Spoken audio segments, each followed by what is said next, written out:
A construção do socialismo. Em 1929, Stalin lançou o primeiro plano quinquenal. A primeira iniciativa foi a coletivização do campo. Para isso, o Estado passou a perseguir os kulak, que eram proprietários rurais com no máximo 10 hectares de terras, alguns cavalos, cabras e vacas e com mão de obra familiar. Eles eram os responsáveis pela produção agrícola e pecuária do país e foram considerados por Stalin inimigos do povo.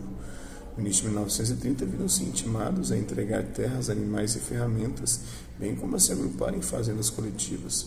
Como se recusaram, o campo foi tomado por membros do Partido Comunista e da polícia política. Tratou-se de uma guerra do Estado contra os camponeses. O objetivo de Stalin era liquidar os kulak como classe. Acuados, os camponeses destruíram ferramentas e mataram animais. Calcula-se que 45% do gado bovino e 70% dos carneiros foram mortos. Milhões de camponeses foram obrigados a deixar suas terras e os que resistiram foram enviados à Sibéria em campos de concentração.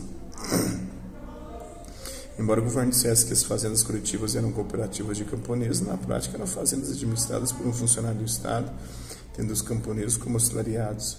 Revoltados e humilhados, os trabalhadores rurais não tinham estímulo para produzir. Em 1962 e 1973, a União Soviética passou por extrema escassez de alimentos que matou milhões de pessoas.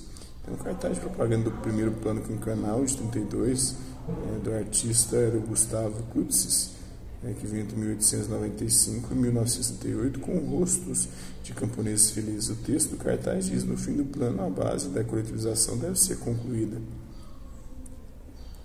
A segunda fase da construção do socialismo veio com os tributos cobrados aos camponeses e com a exportação de alimentos, permitindo ao governo acumular capitais para o processo de industrialização. Com máquinas e equipamentos comprados nos Estados Unidos e no Reino Unido, o país industrializou-se rapidamente. Os maiores investimentos foram na indústria pesada, os números são reveladores. Entre 1928 e 1940, a produção elétrica passou de 5 bilhões para 48,3 bilhões de quilowatts. A produção de aço subiu de 4,3 milhões para 18,3 milhões de toneladas. Petróleo, carvão, ferro gusa, tratores, turbinas, máquinas, aviões, todos apresentavam enorme incremento. Também foram construídos hidrelétricas, barragens e canais. O modelo industrial soviético foi baseado no taylorismo estadunidense quanto à racionalização da produção e a divisão do trabalho, mas voltou-se para a indústria pesada. O investimento na indústria de bens de consumo e no setor de serviços era mínimo, assim a qualidade dos produtos era insuficiente. Automóveis e tratores eram cópias de veículos estadunidenses e europeus.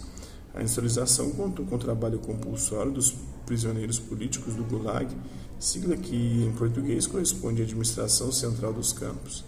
Eram 528 campos de concentração dos Gulag, cuja produção em 1952 correspondia a 9% do Produto Nacional Bruto. Os campos de concentração atuavam como empresas e os prisioneiros políticos trabalhavam na construção de grandes obras e nas minas de níquel e estanho. E aí vem o grande terror stalinista.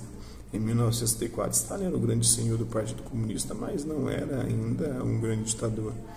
Embora fosse elogiado publicamente pelas conquistas econômicas, alguns o criticavam pela brutalidade na condução da coletivização agrária. Sua substituição por alguém menos violento começou a ser cogitada, foi então que Stalin articulou um golpe de Estado. Alegando que havia inimigos dentro do partido, o líder soviético promoveu um expurgo que ficou conhecido como o Grande Terror durante os anos de 1966 e 1967. A campanha, também conhecida como Grande Expurgo, era direcionada principalmente a membros da burocracia e da alta cúpula do poder.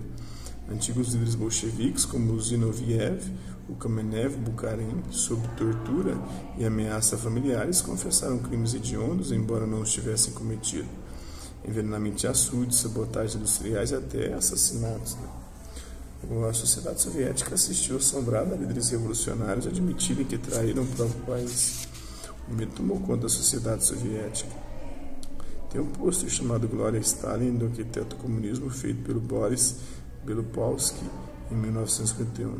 A propaganda política social está a industrialização do país. No cartaz, o líder soviético olha para o horizonte, mirando o futuro do país. Nas mãos ele leva uma planta industrial, ao fundo nota-se uma usina hidrelétrica. A partir daí, o Comissariado do Povo para Assuntos Internos, Narodny Komissariat Внутренних Дел NKVD, responsável pelo controle da polícia secreta, acionou sua máquina de perseguição em massa. Um suspeito, para livrar-se da tortura, entregava nomes de pessoas inocentes. Essa tortura apontava outros inocentes. O objetivo do Grande Terror era retirar de cena os que viveram o processo revolucionário em 1917. O NKVD recebia cotas para realizar prisões cujos julgamentos eram rápidos e seguidos de fuzilamento. As perseguições voltaram-se contra os membros do partido e da administração, os executivos das fábricas e das forças armadas também. Foi um golpe de Stalin contra o Partido Comunista para submetê-lo ao seu comando exclusivo. Em 1968, entretanto, as perseguições tomaram um rumo autônomo. O Grande Terror alcançou tamanha proporção que Stalin quase perdeu o controle da situação. O ritmo do terror diminuiu, mas as perseguições do regime e os campos de concentração continuaram a existir e tornaram-se instituições do regime soviético. É isso aí, espero que vocês tenham gostado do vídeo. Quem curtiu, dá um like, quem não curtiu, dá um dislike. Se não vista, até a próxima.